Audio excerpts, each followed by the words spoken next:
From the Library of Congress in Washington, D.C.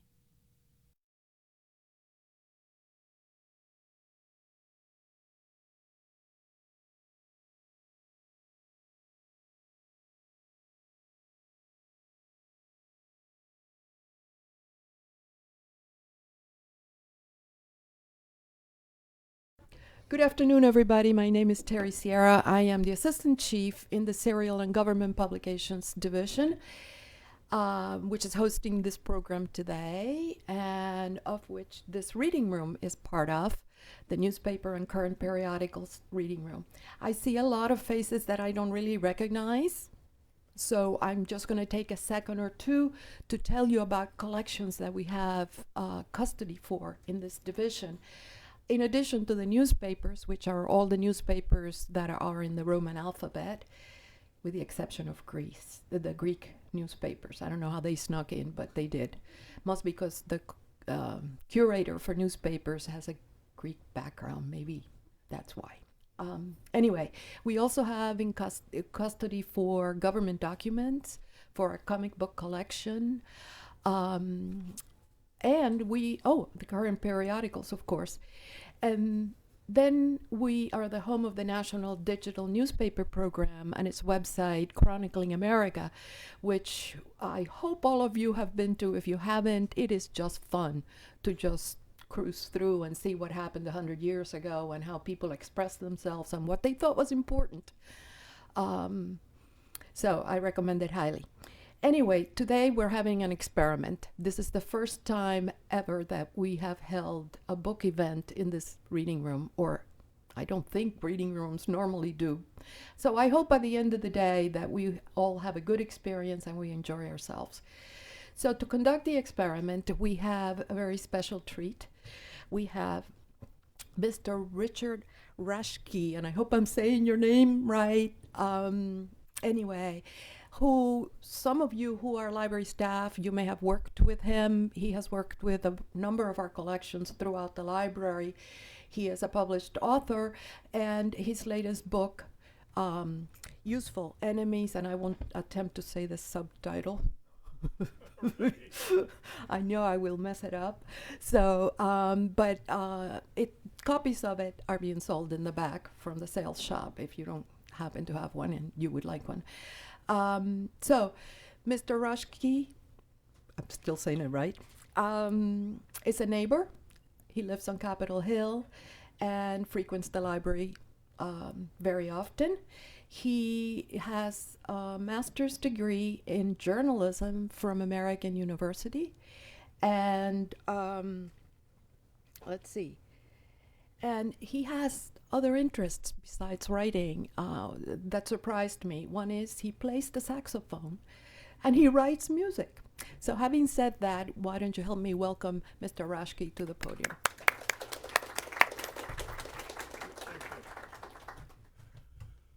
No, I will not sing for you.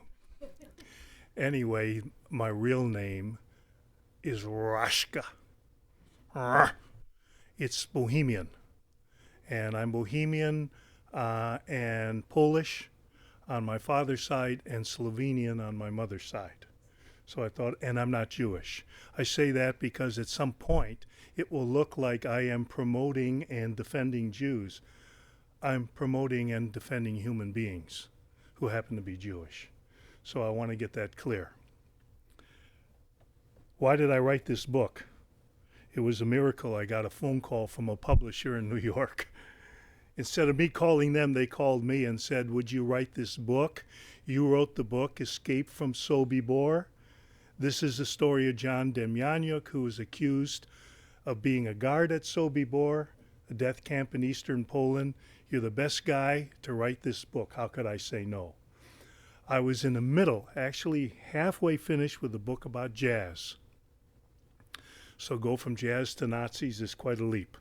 And the book is, I'm back on it again, is a story of Baltimore drummer Chick Webb, Ella Fitzgerald, whom he discovered, and the Savoy Ballroom, where he was king and she was queen, and the name of the book is Chicken Ella at the Savoy. Hey, you're ready to dance to that. Anyway, So let's begin. John Demjanjuk. He was a tractor driver on a collective farm. He worked his way up from planting all the way to driving a tractor. He was drafted into the Red Army when he was 18 years old. He was wounded severely during when the Nazis invaded in 1941. His wounds were so severe they almost gave him up for dead. He spent months in 4 different hospitals. They couldn't get all the shrapnel out of him, but they sent him back to the front. In May of 1941, he was one of 160,000 Red Army soldiers captured by the Germans in Crimea. Now, the Nazis or the Germans were not ready for this kind of business. They never dreamed that they were going to get so many prisoners, had no idea what to do with them. So they put these guys on a train and they took them to a transit camp in western Ukraine close to the Polish border called Rovno. And there were no barracks. Russian winter, no barracks. Those who froze at night were eaten by their buddies for breakfast in the morning. And in that winter of 1940 and 41, probably 1 million to 2 million Soviet POWs died. Now John Demjanjuk ends up in this camp. He hears all the stories. It's July. Winter is coming. And his probability of surviving that winter, I place, after my research, at 20%. So, how is he going to make it? Germans come by. SS come by. We're looking for volunteers. We're not going to tell you what you're going to have to do, but we're going to tell you this much. Clean clothes, haircut, good food, warm socks, the same pay as a German soldier, 2 weeks vacation, weekends off, pocket money for tobacco, vodka, cards, whatever. How could a 19-year-old kid facing starvation say, stuff it? So many guards were who collaborated with the Nazis a lot of them were interviewed after the war, and they all said the same thing. We would do anything for a crust of bread. So he volunteered. They sent him to a training camp, Travniki, not far from Sobibor. And there he was trained to be a guard, to round up people with dogs, and possibly sent on missions where he was forced to kill somebody. He could have escaped. Other people tried. Most never made it. Those who fought back were executed. Those who escaped and weren't armed just got thrown in the brig for a couple of weeks, but he didn't try to escape. When he was finished with his training, he was not asked, where do you want to go? He was put on a list and he was sent to Sobibor, a death camp down the road. He probably never even heard of the place. Now he's in a death camp. His job is very simple. You help people off a train. If they won't cooperate, you rifle butt them. You make sure they go through the system, that they get undressed, that the women get their hair cut, and then you lead them or force them down a path to a gas chamber. And when you get to the gas chamber, if they resist, you force them in. This is what all of the guards did. Please be reminded that there were 600 Jews who worked there. They participated in the same killing process. Who cut the hair? Jewish prisoners. Who sorted all the goods, and the useful things would go back to the coffers of the German coffers to help fight the war? Jews. Who wouldn't tell those coming in what's going to happen to them? Jews. Why did they do it? They didn't have a choice. If they refused, they were dead within minutes. So Can you blame John Demjanjuk this far? Maybe you can, but I can't. He asked me this question, Richard, what will you do? What would you have done if you were me in Rovno? Well, I'm afraid to say that I probably would have said, I'll help. Now, here is where we draw a line. John Demjanjuk is a soldier, a POW. What is one of the main obligations of a POW ever since Alexander the Great? Escape. He had an obligation as a soldier to escape. He didn't have to escape. All he had to do was wander off into the woods. There were partisans all over, including a whole group of Ukrainian partisans who were waiting for the war to end. They didn't like the Reds, and they didn't like the Germans, and they weren't about to go out and get killed for either side. They waited out the war in the woods. He could have joined them any day. He had weekends off. He could have disappeared. He didn't do it. And that's where one can fault him. After the war, he went to a displaced persons camp. He drove truck for the Americans. He applied for a visa in 1951, and on his visa, he lied. First of all, he said he was born in Poland, not in Ukraine. Why? Because the Soviets were forcing people to repatriate into the Soviet Union, where they were going to be treated as outcasts and ostracized. So if he says that he was in Poland, born in Poland, the Soviets couldn't grab him. It is a lie that probably thousands of Eastern Europeans used in order to survive. I don't know about you, but I wouldn't hold that against him. Then he did not say that he was a POW for the same reason. Stalin hated POWs. He felt they were traitors. And especially the officers were either executed or sent to jail. So he didn't want to be forced back as a POW. Then he went on to say that he spent the war years as a farmer in a village called Sobibor. What a coincidence. He worked as a longshoreman in the North Sea, and he was a construction worker in Munich. He got his visa, came to the United States with his wife and daughter in 1952, was sponsored by a farmer in Indiana. Since he had mechanical skills and friends in Cleveland, they got him a job, invited him to Cleveland, got him a job at the Ford Motor plant. He established a new life. He was a model citizen in his community. He was a religious man, Ukrainian Orthodox Church. He was on the church council. He was on the PTA. He fixed lawnmowers for his neighbor. He supported Ukrainian dance, Ukrainian language, Ukrainian music. And he retired. And in 1977, 20 years is that after he got here, 52 to 77? No, 25 years after he got here, he was charged with lying on his visa application, and he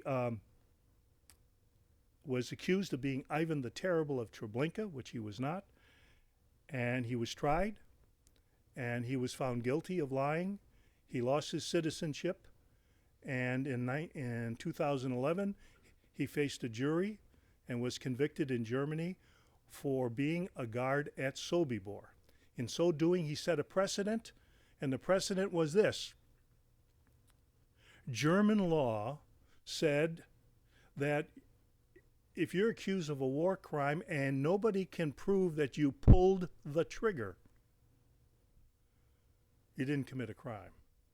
There were no eyewitnesses to Demjanjuk called to the witness stand to say that I saw him kill so-and-so or do this and that. There wasn't any of that. So he was accused of aiding and abetting in the death of 29,060 Jews at Sobibor. He already spent 8 years in jail. They sentenced him to 5, put them both together. His sentence would have been 13 years. So that didn't take me very long as a research to figure that out. I had 10,000 pages of trial transcripts, lucky me, to read and analyze. I put it all together. But there was this nagging question in the back of my mind. This story is much broader than a John Demjanjuk who, quite frankly, in terms of Holocaust politics, is the minnow in the shark tank. I mean, he's the very, very bottom. He was a perimeter guard at a Nazi death camp. You can't get much lower than that. But I knew there was something else there, so I asked a question. It's the most asked question. Why did it take more than 60 years to find John Demjanjuk and to put him on trial in Germany? Well, from 1977 to 2011, 2011, he died in 2012. It's very simple. Discovery, trial, appeal, deportation hearing, deportable, appeal, extradition hearing, extraditable, appeal, sent extradited to Israel to stand trial, a mistrial, took the Supreme Court 5 years to figure it out, a mistrial, back to the United States where he alleged that the government attorneys committed fraud on the court and prosecutorial misconduct by withholding documents that would have proven he was not that Ivan the Terrible to begin with. He won. And of course his family is very upset because none of the attorneys involved even got a slap on the wrist. So then they said, okay, we'll go back and we will investigate him for being a guard at Sobibor. That took another 7 to 8 years. And then, so all of that, it took over 30 years. That's very understandable. I could learn that, frankly, from Wikipedia. The issue is, why did it take from 1952 to 1977 to find him? So I said, I'm going to look around and see what I come up with. What I came up with was Hermine Ryan. We are now in Queens. The year is 1964. Hermine Ryan is a seamstress. She's married to Russell Ryan, who is a construction worker, and he used to be an Air Force officer. She's Austrian by birth. She's got 2 secrets. Her maiden name is Braunsteiner, so it's Hermine Braunsteiner. After the war, she was convicted of war crimes in Austria and sentenced to 3 years in prison, which she served. Afterwards, she married Ryan and entered the United States through Canada. What was her crime?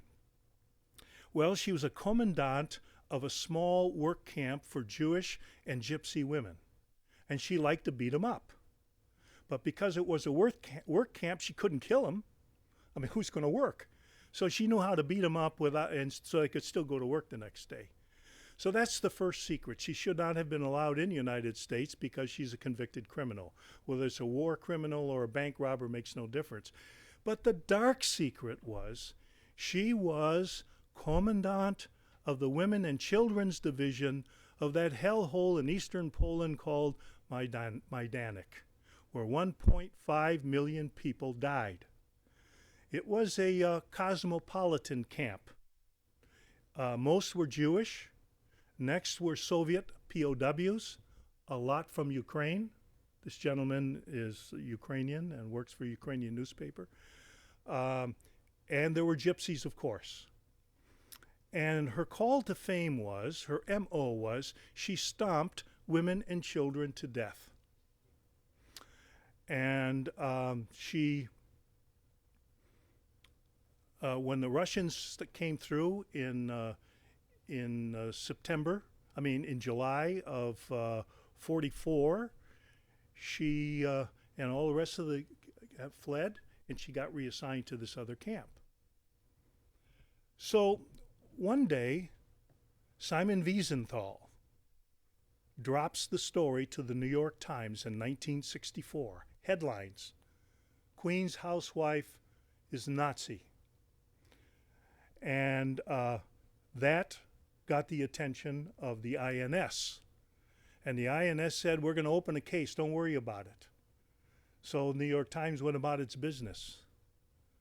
5 years later, no case. New York Times comes back again. They said, oh, we didn't have any evidence. So here's what we're going to do. We're going to reopen it.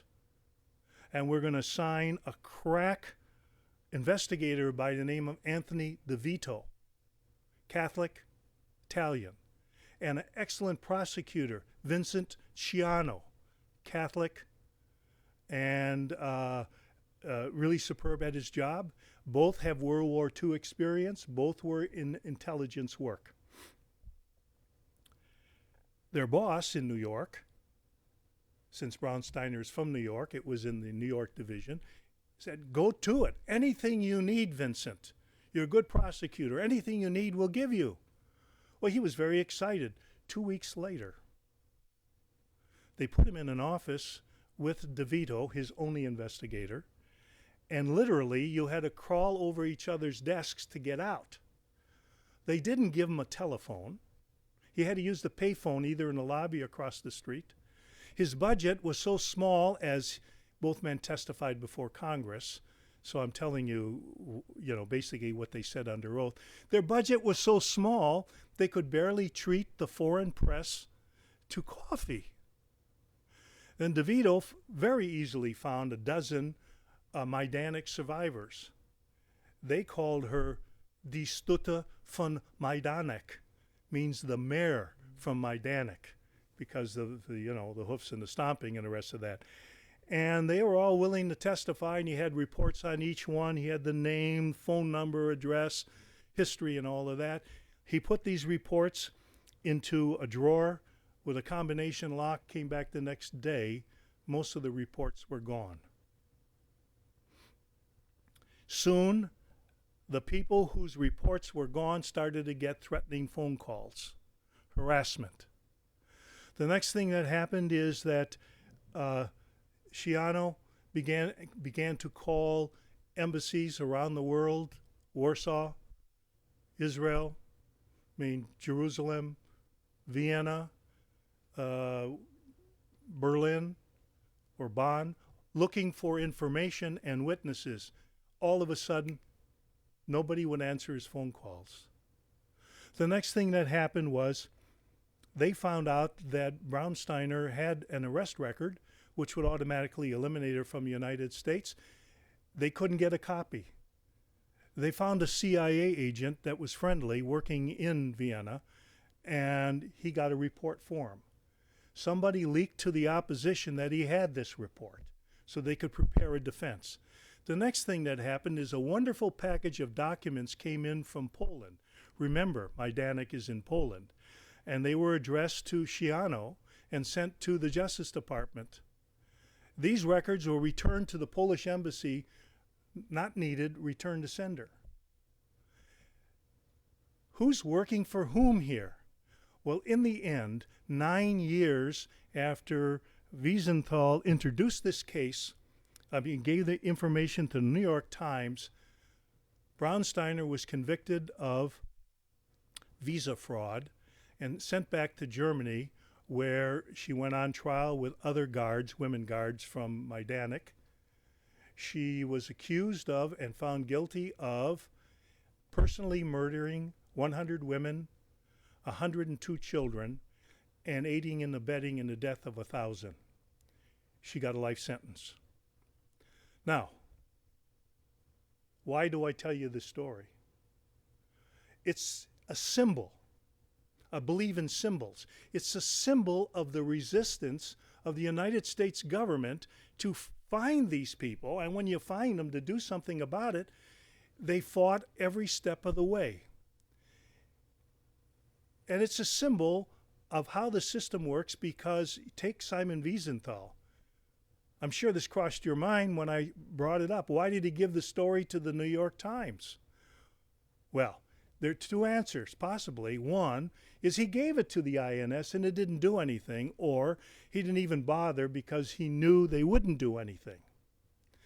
So The question here is, why did the government resist? Why did it take from 1945 to 1973 to find a former Nazi living in the United States and put him on trial and deprive them of their U.S. citizenship and send them off somewhere?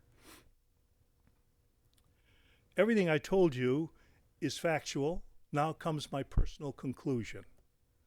Because United States had secrets, and Braunsteiner was Pandora's box.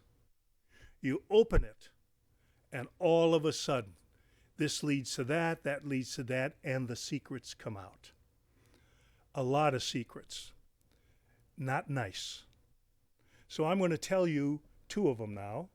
One of them won't disturb your lunch. The second one might. For those of you that had lunch, I hope I don't give you indigestion. For those of you who haven't, I hope I don't spoil your appetite. Secret number one. In 1945, 2 days or 3 days after Germany surrendered, the Joint Chiefs of Staff sent a secret, top secret directive to General Eisenhower, Commander-in-Chief of the Allied Forces in Western Europe. It was a very long document, and a lot of it was political. How are we going to manage once we take over Germany and Austria? How are we going to manage all this stuff? Or what, divide it up into zones. What are we going to do? How are we going to handle transportation in between?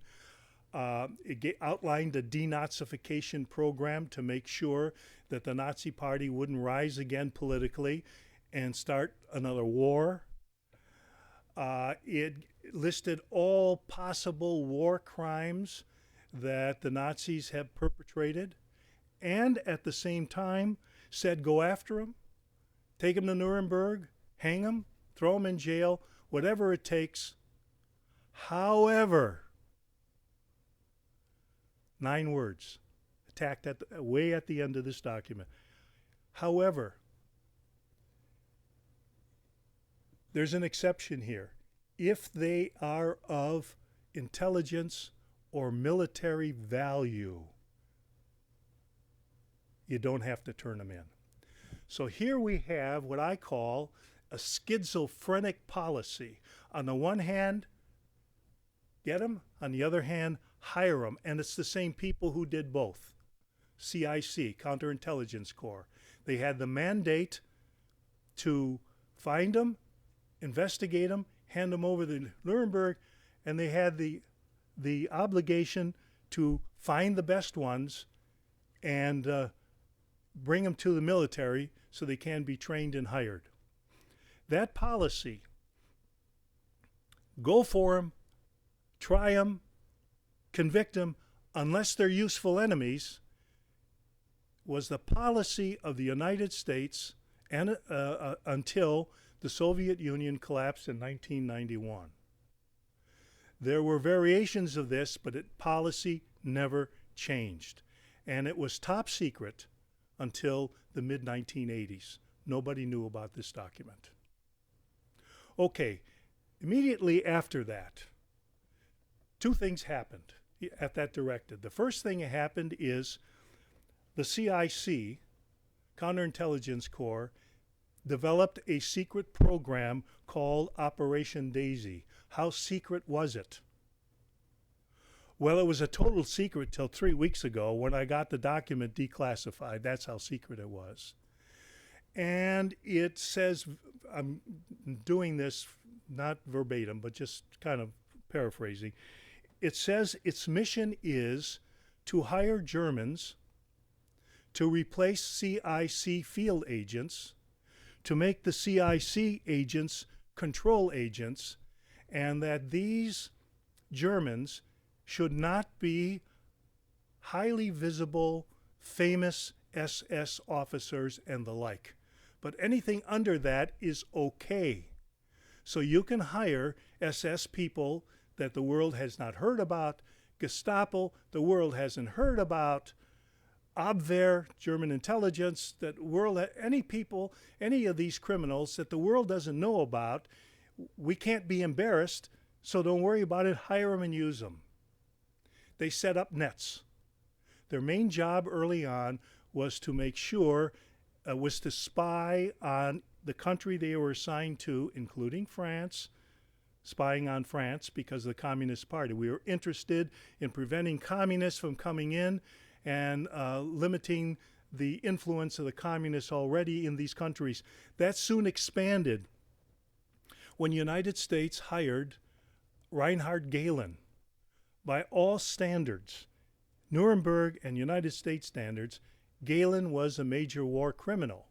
But he was so useful, we could not resist taking him. He wasn't well known, so we didn't have a problem. But he was useful because he was in charge of military intelligence for the Eastern Front. So the United States got caught with its pants down. After the war, we didn't even know where the bridges were in the Soviet Union. We knew where the rivers were. We didn't know where the factories were. We didn't know anything. And here is Gehlen, who has microfilm of all of this stuff. And he's got agents in place. We could not resist. We hired him.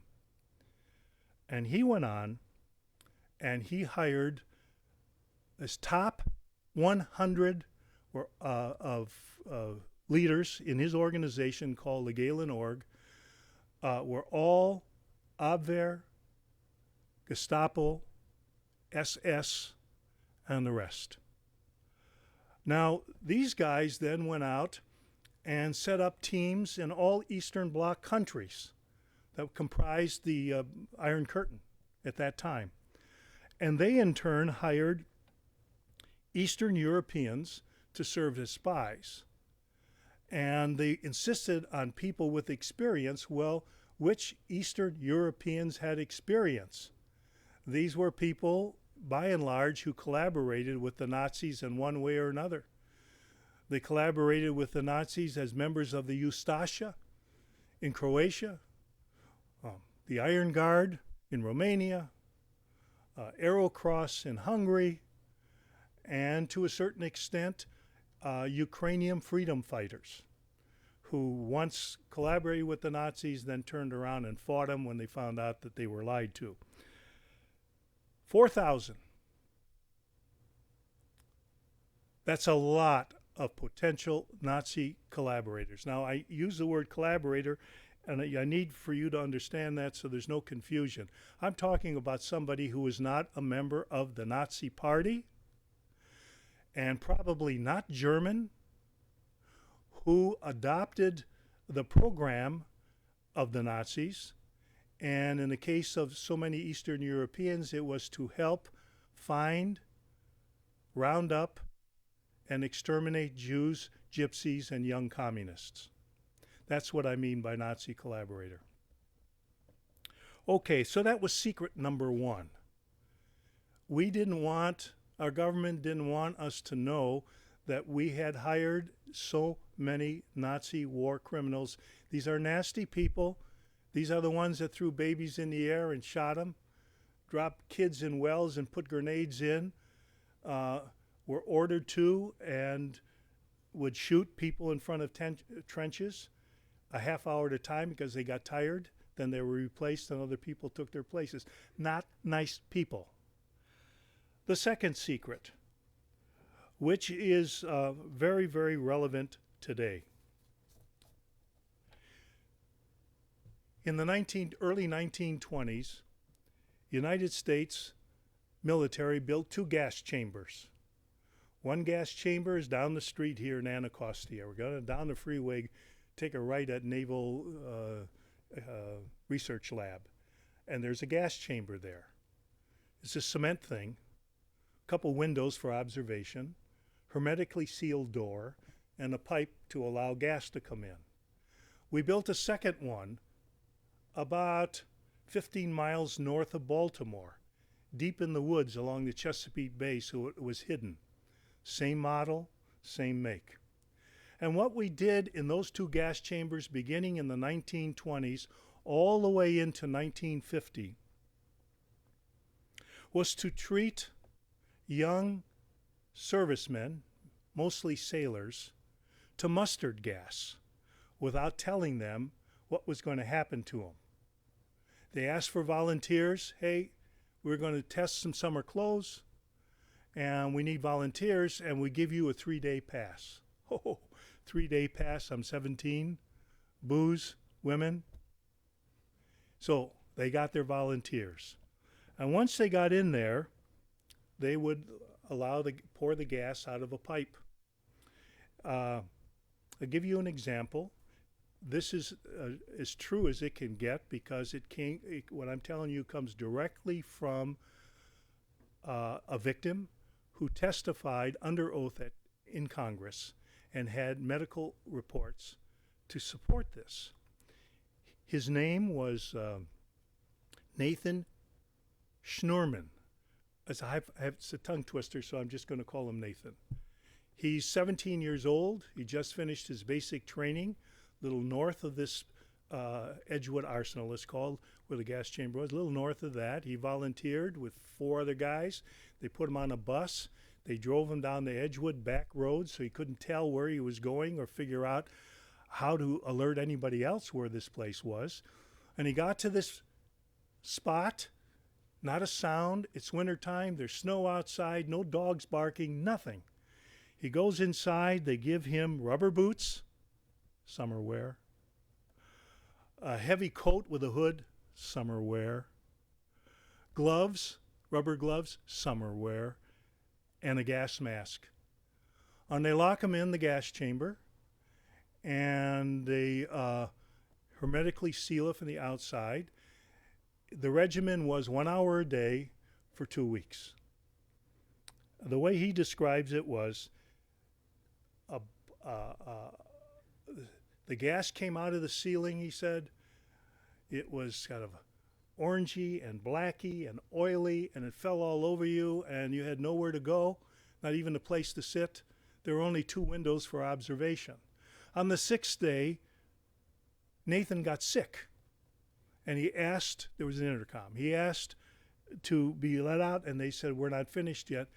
And then he got really sick and demanded, and the next thing he knew, he woke up in a snowbank with his gas mask filled with vomit. He was left there for dead.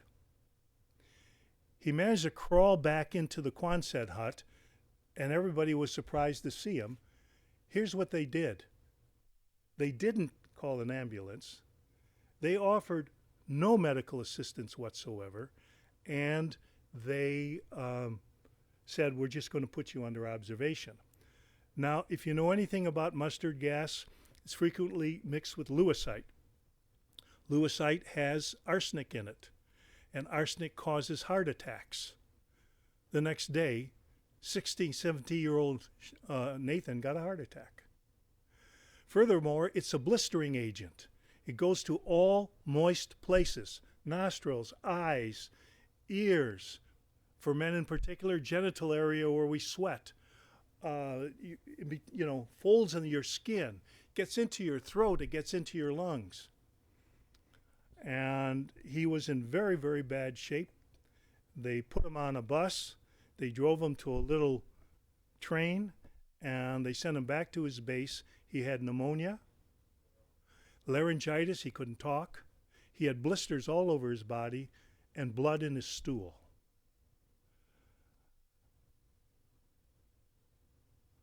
4,000 American soldiers got this treatment. 8,000 got it. 4,000 had terrible physical effects. Now, when they put him on this train, the soldiers said to him, if you ever open your mouth and talk about this, you're going to get a lifetime vacation at Leavenworth.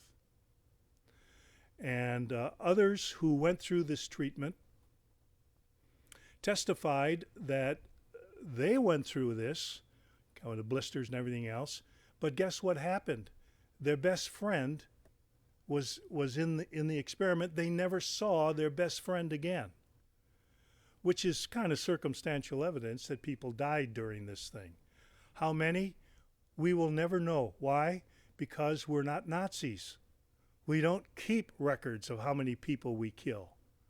The Nazi experimenters at Dachau, I know that one in particular, kept meticulous records of how many died, how many they experiment. We hid all of that, and for those who died, parents got a message probably saying killed during exercises. So, why did we do this? Offensively and defensively. Defensively, we wanted to test clothing and gas masks, new brands of gas. Let me see if we could get a better mousetrap. And so in case we are ever treated as soldiers to mustard gas in the future like we were during World War I, we will be better prepared. Secondly, we had stockpiled mustard gas to use during World War II if attacked by the Germans. I know this for a fact because there was a ship carrying mustard gas around Italy, and the Germans bombed it and exploded the mustard gas, and we lost about 68 to 70 people during that thing. But it's worse than that, from given what's happening in Syria today. We had a plan to use the mustard gas offensively against Japan to end the war. We never used it because we had a better plan. That's atomic. And it was a better weapon of mass destruction and much more deadly. Okay, so what amounts to this? While we were trying Nazi doctors at Nuremberg for war crimes against humanity by experimenting on prisoners, we, United States, doing the same thing. And there we get back to that schizophrenia I talked about. Well, United States was not just interested in mustard gas. Somewhere along the line, we learned that the Germans developed a new gas called nerve gas. Several brands, 3 of them, 2 names come to mind. Sarin, which is what Syria was accused of using, and Tabun, T-A-B-U-N, and the third one I can't remember. So here's what we did. Before the war was over, about a year and a half, we had our eyes on German mistrial. We wanted to get their tanks, their airplanes, their torpedoes, their submarines as spoils of war to help us. But we also wanted other things. And one of the categories was chemicals. We developed a blacklist. It's called the Blacklist. And on that blacklist, we listed all of the targets in Western Europe that we wanted to raid for spoils of war. Our argument was Germany forced America to spend billions of dollars, all of these lives. They owe us. They don't have any money. The mark wasn't worth piddle. So we take whatever we can get, their scientists, their information, their knowledge, their patents, their research, and their prototypes of everything. So somewhere along the line, we found out that they had nerve gas.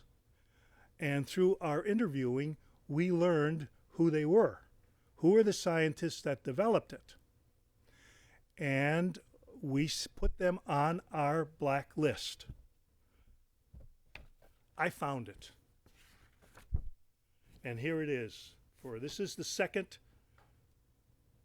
location for German scientists. Hit list. And on that list, I found 23 chemical warfare experts and biological warfare experts. Very simple. For example, Professor Rudolf Geiger, chemical warfare. Dr. Georg Glupe, chemical warfare. Dr. Eduard Riem, biological chemist. Dr. Gerhard Schramm, biological warfare. We wanted these guys on our side. So, the big enchilada in the group was a guy called Otto Ambros, A-M-B-R-O-S. Otto worked for IG Farben, the big chemical, there's the Dow Chemical of Germany, and he was a director, and he wasn't just a little scientist down here. IB Farben, of course, developed the Zyklon B gas used in the gas chambers when the Germans weaned themselves off of carbon monoxide. as a killing agent.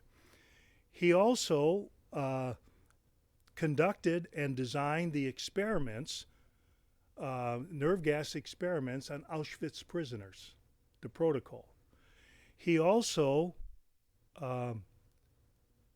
found a site and helped develop a factory to produce nerve gas next to Auschwitz, using Auschwitz prisoners as slave laborers under horrendous conditions.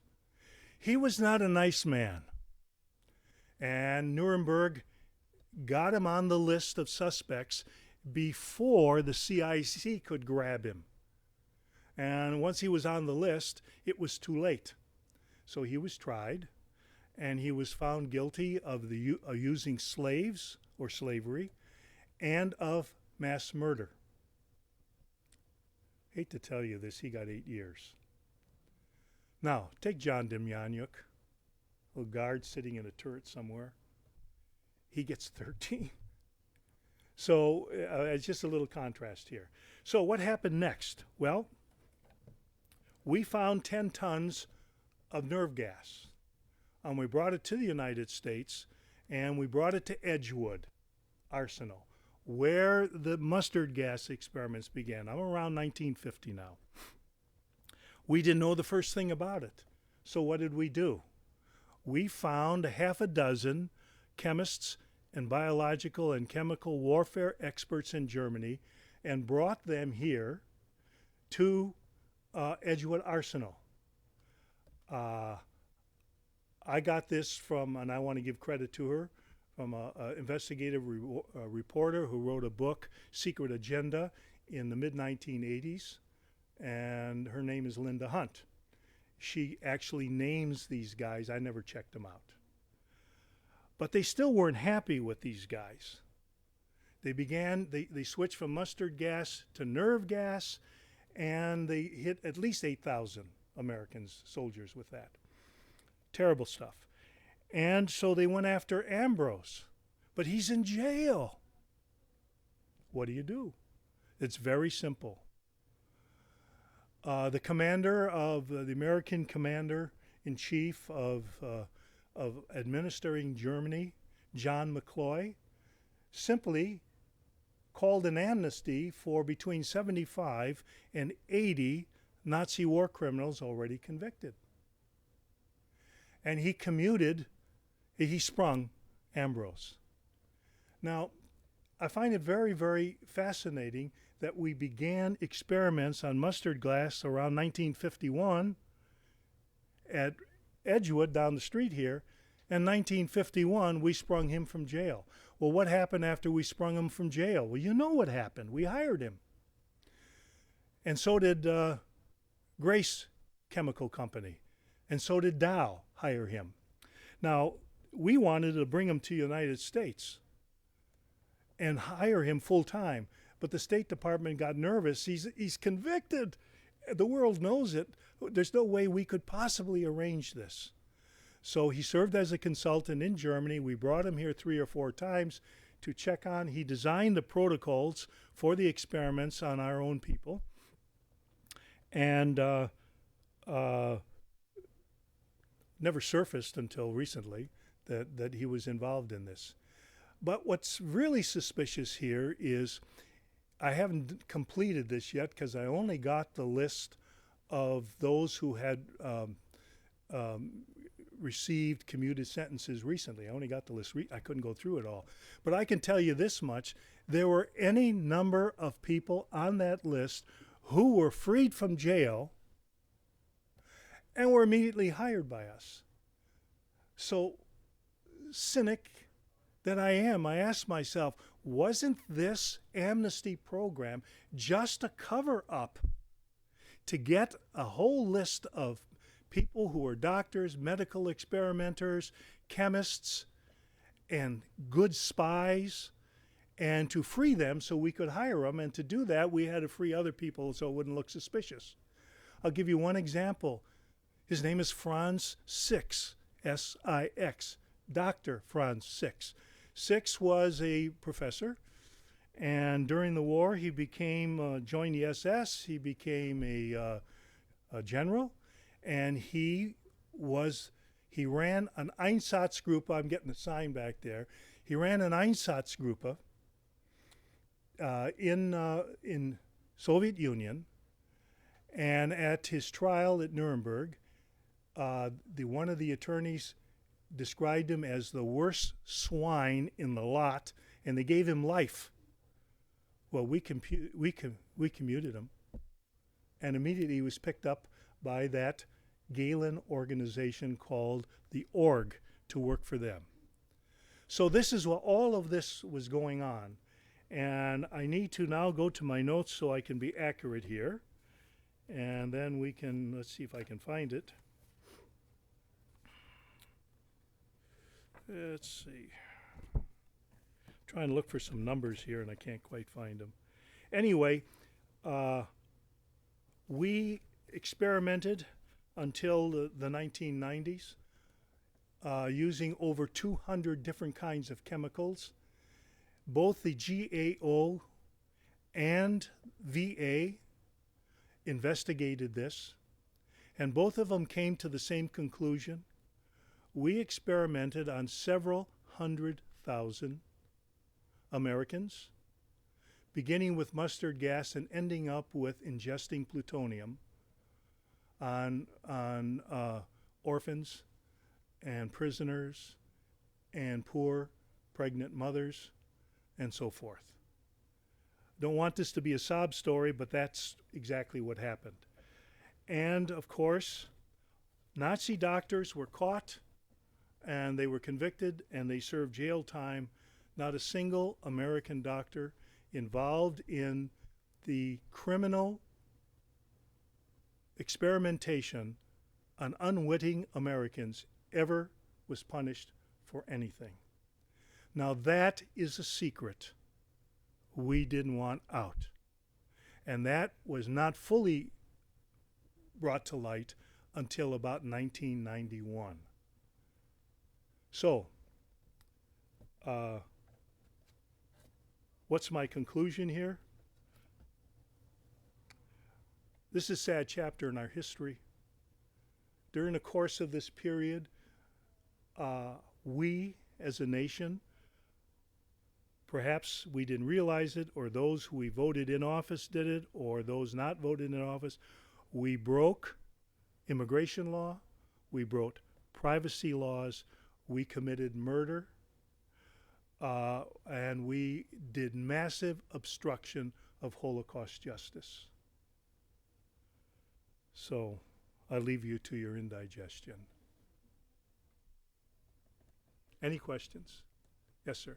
So how do you think this episode is actually any different than any other period of American politics in the modern era? For example, after the 70s, the 80s, our involvement in South America and Latin America, we had Pinochet, Galtieri, CIA, the State Department were behind that. These guys were mass murderers. We knew what was going on. We provided weapons and assistance to that. Then now they're spying on everybody in our own country through the NSA and the CIA. So when you say it's a sad chapter, I concur 100%. But I just wonder what's so different about the episode that you're bringing up. Okay. I have to repeat the question very briefly. How does what I described differ from so many other things that we've done? Well, first of all, there's nothing that compares to Holocaust.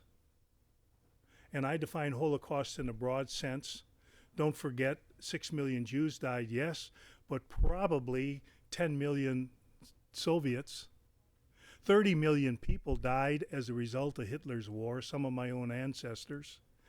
So there's nothing to compare to this kind of cold, calculated criminal activity. And you're right. History repeats itself. Why? Because we're dumb. We don't pay attention to it. We don't listen to it. We don't learn from it. We don't watch. Now, you can see why the United States didn't want this stuff to come out, because it may ask questions about what are we doing in South America and why are we Pinochet and the rest of them. Yes, sir. Well,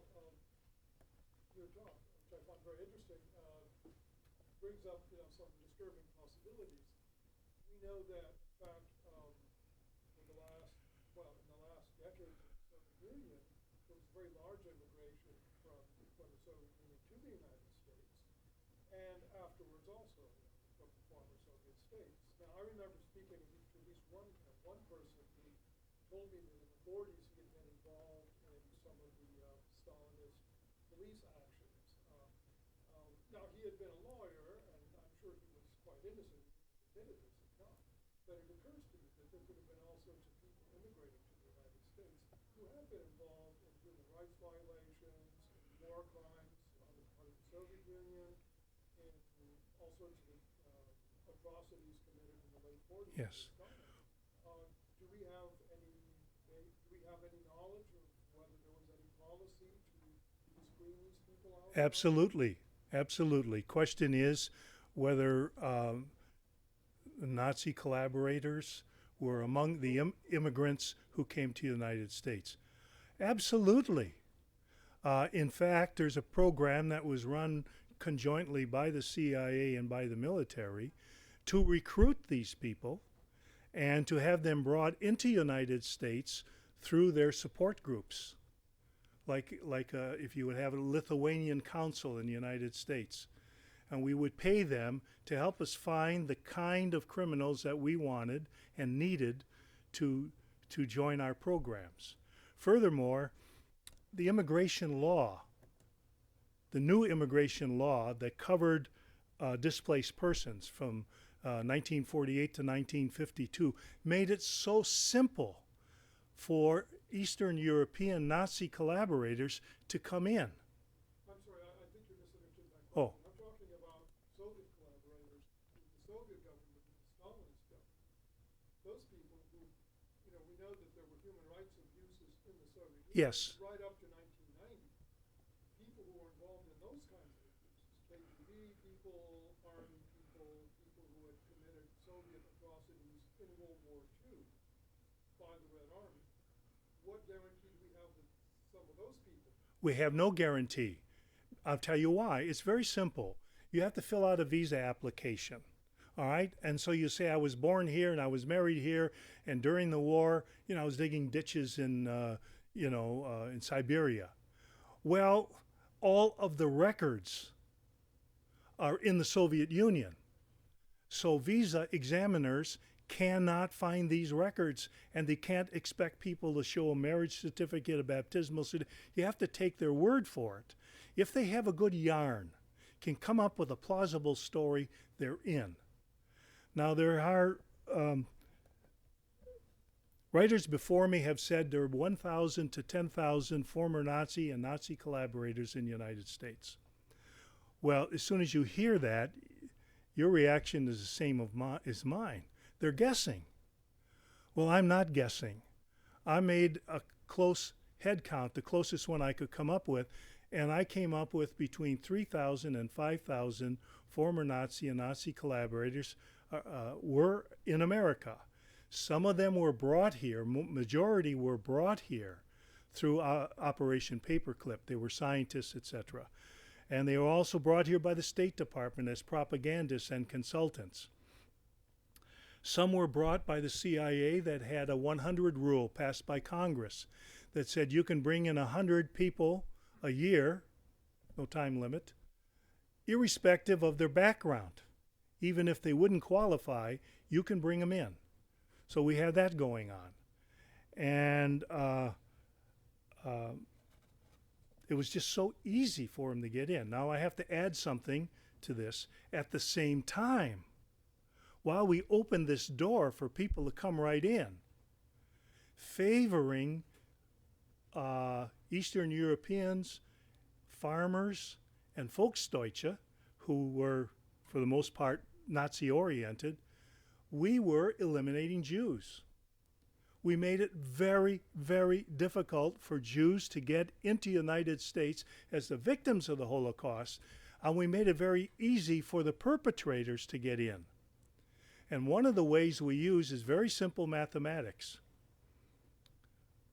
We didn't allow the German quota to be filled. So if you had 40,000 Germans allowed and Austrians allowed in America, we didn't fill the quota. And those mostly would have been Jews. So it was a nasty pattern, and it was a reflection of the anti-Semitism that existed in the United States in 1938, a year before the war began, which is an important year, and that's when there was Kristallnacht. That's when Hitler said, "It's not all talk, folks. Watch me." We took an opinion poll, and we found out that 78% of all Americans said, "We don't want any Jewish refugees in the United States of America." 33% said, "Limit their economic clout in America." 10% said, "Round them up and send them all back to Germany." So it's this kind of anti-Semitism that got into Congress, that passed the laws, and the immigration law was very, very prejudicial and anti-Semitic. Anyway, I don't know if I answer your question. More or less. It's time to quit. Thank you. This has been a presentation of the Library of Congress. Visit us at loc.gov.